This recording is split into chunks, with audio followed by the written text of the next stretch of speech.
Olá, quarto ano, tudo bem? Hoje vamos começar pela página 23 da apostila.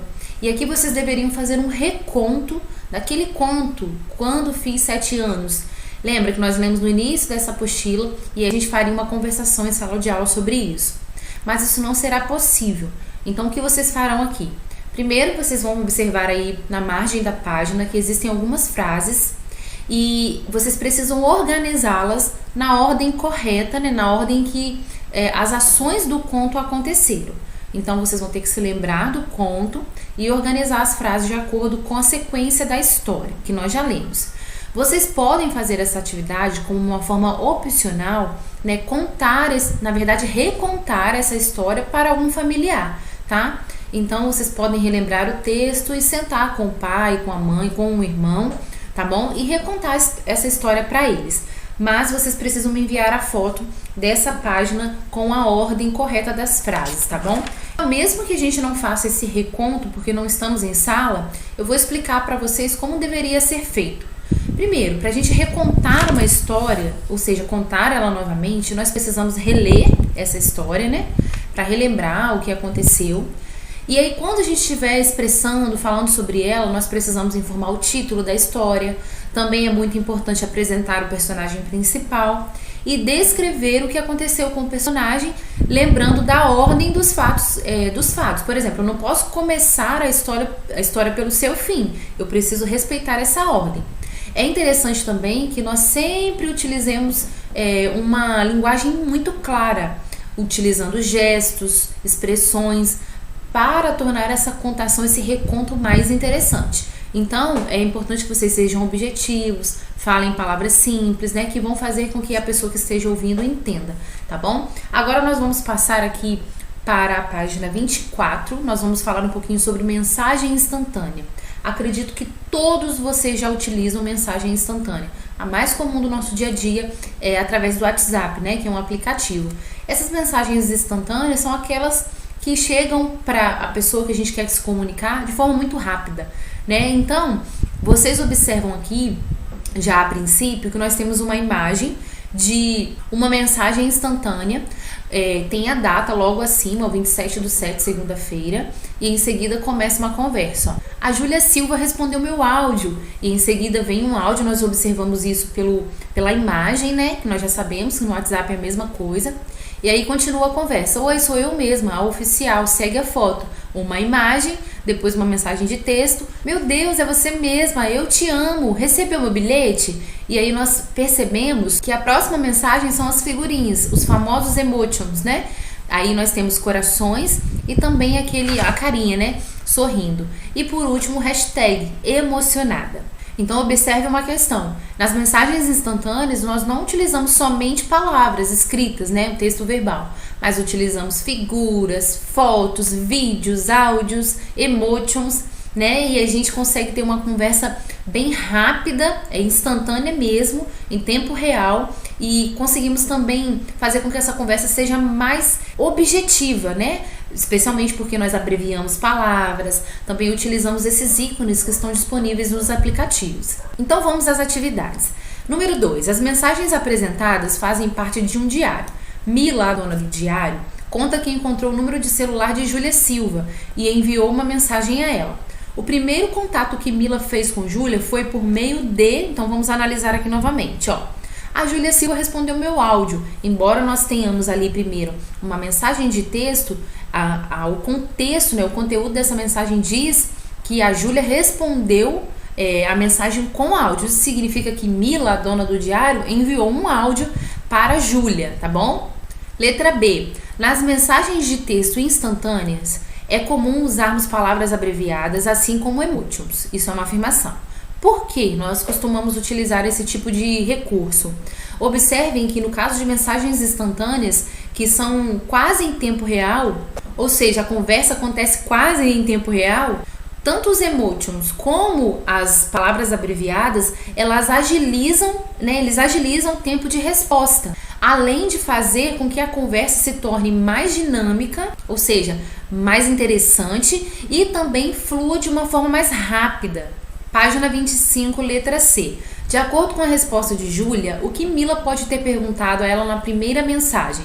Então, olhem aí na apostila de vocês. Observem que vem um áudio, né? E em seguida, Júlia fala o seguinte: oi, sou eu mesma, a oficial. Segue a foto. Isso significa, para que Júlia tenha respondido isso, sou eu mesma, significa que possivelmente Mila perguntou se realmente ela era a Júlia.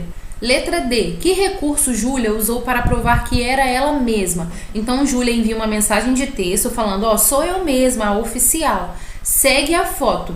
Então, ela comprovou a sua identidade utilizando uma imagem, uma foto, né? Vocês observaram isso? E, na verdade, não foi uma foto qualquer, foi uma foto dela mesma, né?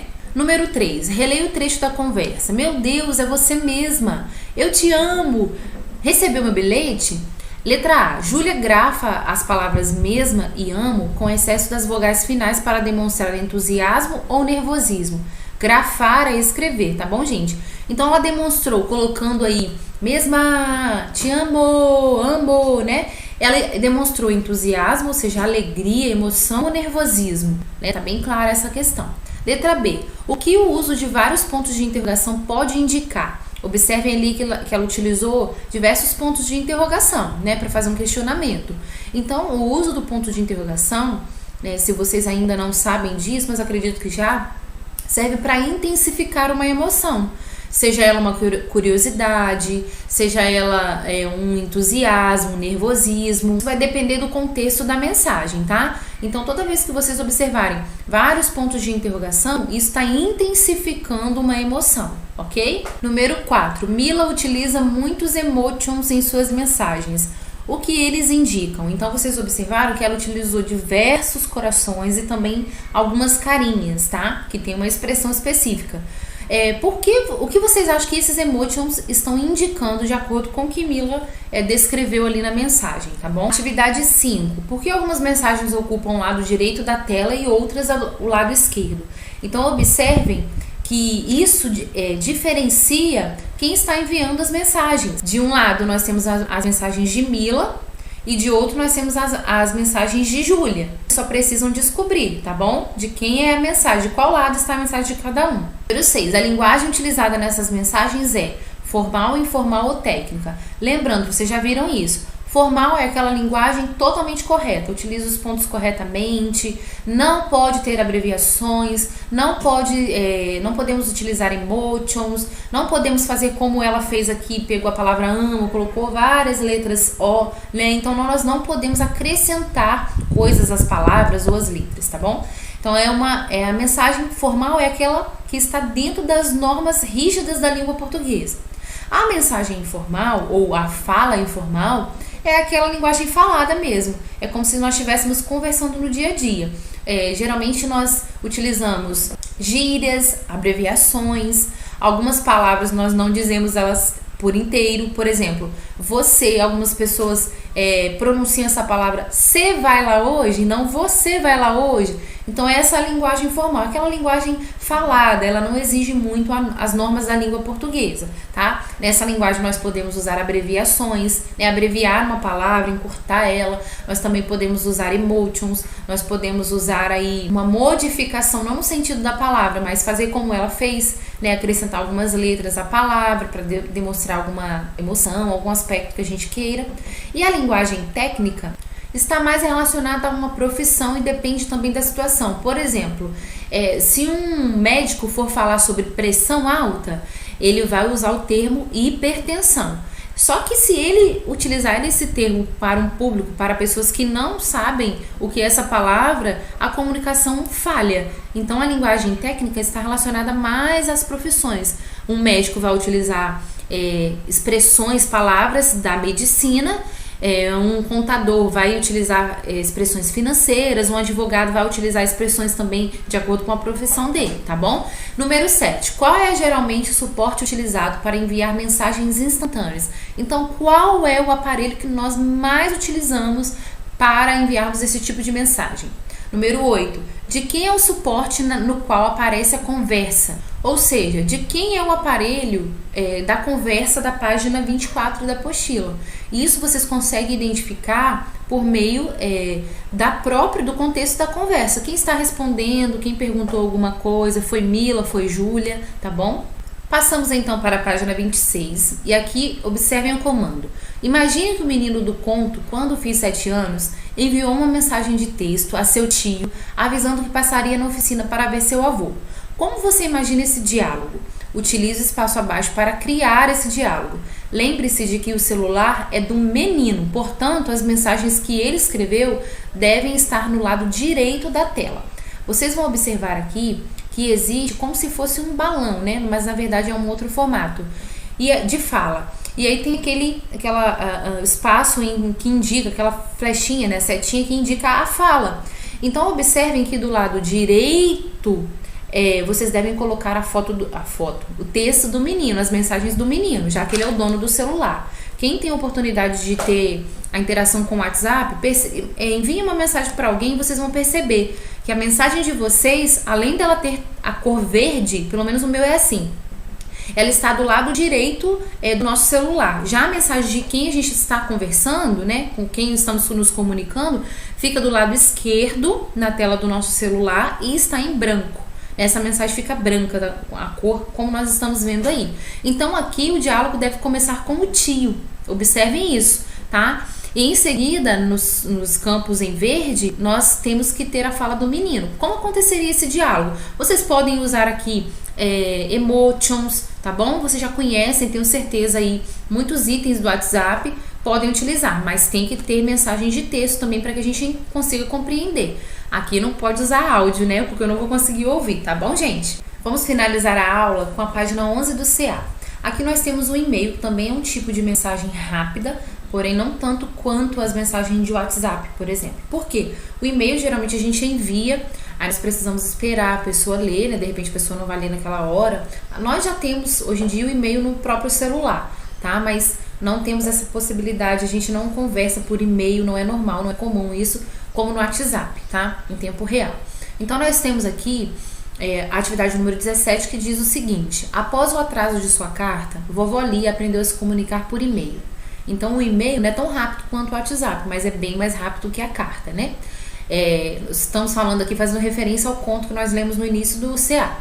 Então aqui nós temos, liavovó@cameio.com.br, que é, no caso, o remetente, né, a pessoa que envia o e-mail, para luciana@cameio.com.br, que é o destinatário, a pessoa que vai receber o e-mail, enviada então a data em que o e-mail foi enviado, que a mensagem foi enviada, sexta-feira, 20 de setembro de 2019, às 9h30, assunto: volta para casa. Então todos esses itens aqui que eu li, quem preenche é o remetente, quem está enviando o e-mail, tá bom?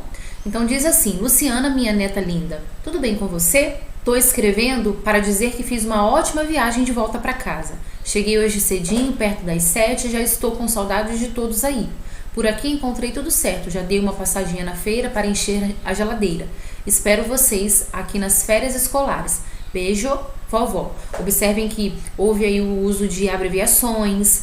Por exemplo, a palavra vocês, ela colocou VSC. Beijo, ela abreviou para BJO.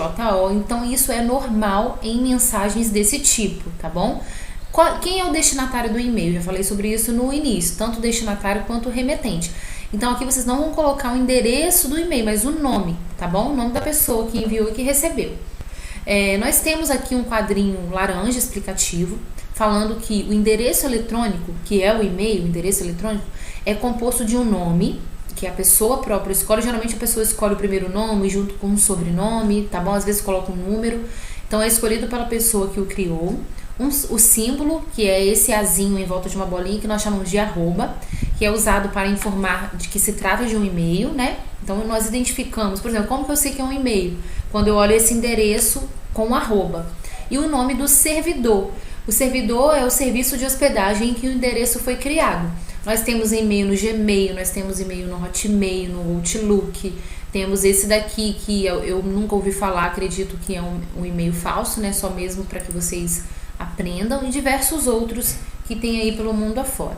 Então, na atividade 20, pede que vocês coloquem, escrevam o endereço eletrônico da avó e da neta.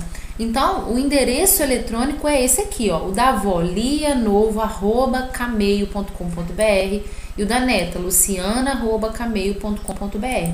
Então, toda vez que eu perguntar para vocês qual é o endereço de e-mail de alguém, vocês têm que observar se tem esse íconezinho, arroba, tá bom? E aí a 21, para finalizar, pede que vocês localizem as informações no e-mail.